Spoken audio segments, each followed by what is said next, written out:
into LA, especially they have an attacker like Robbie Keane, what are the main focuses for you in getting the team prepared for this weekend? Stop Robbie Keane. So, no, he's obviously, him and Zardes, I mean, those two guys are very good, and they're dangerous. And watching their game, I mean, those two guys were the key, really. I mean, they're a solid team everywhere else, but those two guys are difference makers. And, and Ishizaki as well, he's provides a little bit of width for them, and Robbie Rogers down the left. So, they're a solid team. Obviously, there's a reason why they won the MLS Cup. And, with a few guys, Donovan and Gerard not here, I mean, I don't know how much that hurts them when you got a guy like Robbie Keane on the field. So it's going to be important that we manage him like we've managed other good players. No doubt about it. We're going to have a good performance to get a good result. But, if we play like we did against Salt Lake, with a little bit better quality in the final third, then I'm confident that we can get a result against them. But it certainly won't be easy. They're MLS Cup champions for a reason. Another clean sheet. The defense playing well. I mean, what are there specific things that you look at that you've seen them doing better? Going into last season, even the last season. Yeah, I mean, there were a lot of little things that we did to kind of correct the defensive side. I mean, personnel is a big part of it. Obviously, when you have better players, guys that are, that are focused and intelligent, that helps. But it's also it's a team, and the defending has to start from the front as well. So that means your front four guys have to chip in and make it predictable, and wingers have to stay connected, and your holding mids have to stay connected. So it's for me, it's a lot of little things, and we corrected those things last year. Obviously, last 3 games we got 3 clean sheets, but we're just building off of that with maybe a couple new pieces that maybe make us a notch, more focused. We saw Chara back out there today. Is he going to be ready to go? Yeah, I think so. He looked good today, so he was all in, 100% today, and we're hopeful. When you look at the attack, obviously you want to get that going. With Valeri last year, you had kind of a player that you could count on to kind of create the plays and provide a lot of the assists, provide goals as well. Do you feel like maybe Darlington or someone else in the attack you want to see step up and kind of provide a similar role, or is it kind of just everyone providing something different? Well, we don't have anybody that's going to do what Valeri does, but we have guys that will do what they do. So I think that's real key. When you lose a player, you're not going to plug anybody in. He's a DP for a reason. He's an MLS All-Star for a reason. He's produced, goals and assists like he has for a reason, because he's a very good player. So you don't just all of a sudden tell a guy to do the same thing Valeri's doing. But what you can do is balance out the things that he's done with, doing it by committee, I think. Darlington certainly brings some game-changing ability. Rodney brings game-changing ability in different ways. Espria as well, Adi, Gaston, Maxi. We have players that are still very talented.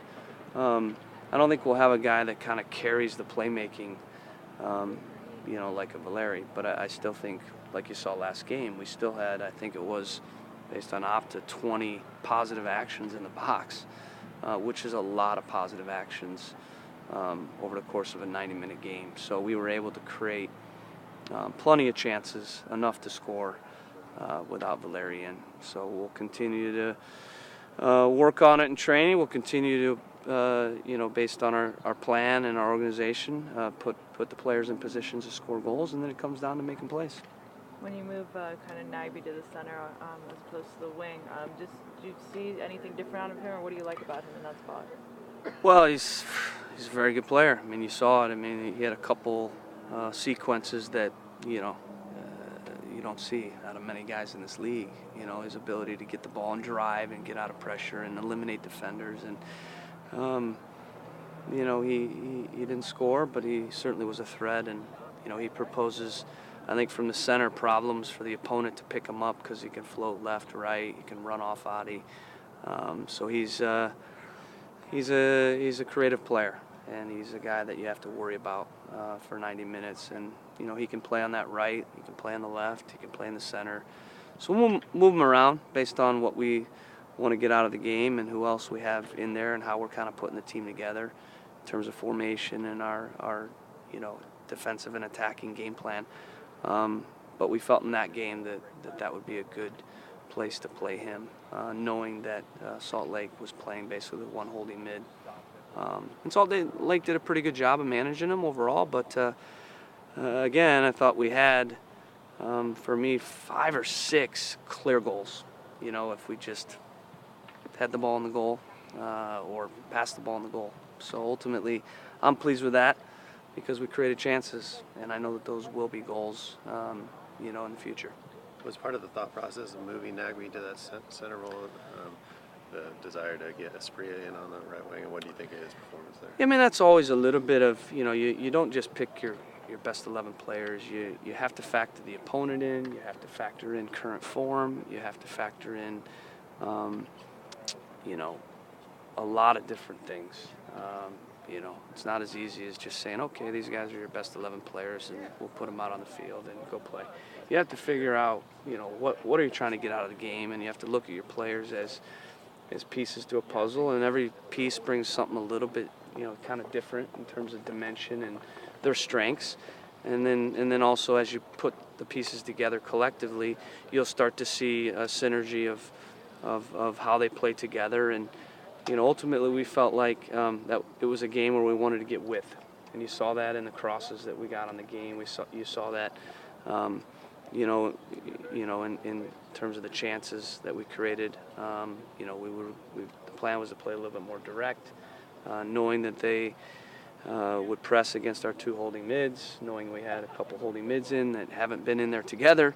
We weren't going to play through them a whole lot, so we were going to bypass and try to create numbers on their back 4 in around Beckerman and bypass their front guys. So I thought the plan worked well, and we were in positions to score. Obviously we defended really well. They had one, I think, moment counterattack in the second half. Other than that, I don't think they had a clear chance through the run of play for the entire game, which is a real credit to our team defending, because obviously Sabarillo and Morales and Gill, and these guys are very good attacking players, and they're used to scoring goals in the league. So I'm really happy with that, and I think that's proven to be a real strength of this team, is our individual and collective defending. I also thought we looked really dangerous on set pieces. Thought we looked sound defensively on set pieces. I thought our team speed was good, our width was good. I thought we got good defending from our wingers and tracking back. These were some things that weren't present in our team last year at times. And so I'm real pleased with that side of things. The only thing missing was a goal, but wasn't for lack of chances created. But we'll certainly be looking for a goal this weekend, and but we don't want to lose the good things trying to get that goal, because we could go out and we could, throw 8 guys in the box and we could score 2 or 3 goals, but then if we give up 3 and lose the game, that doesn't help us. So I think where you draw your line in the sand and how you balance your team is a real key to winning games. And right now we've got the team balanced. We're defending well and we're creating chances. So I don't think we need to change much in terms of our balance. It's just, getting that final piece right, the detail of the finish, the cross, the run, some of those little details. Thanks, Coach. Thanks, guys. Thank you. Take care. Have a good day.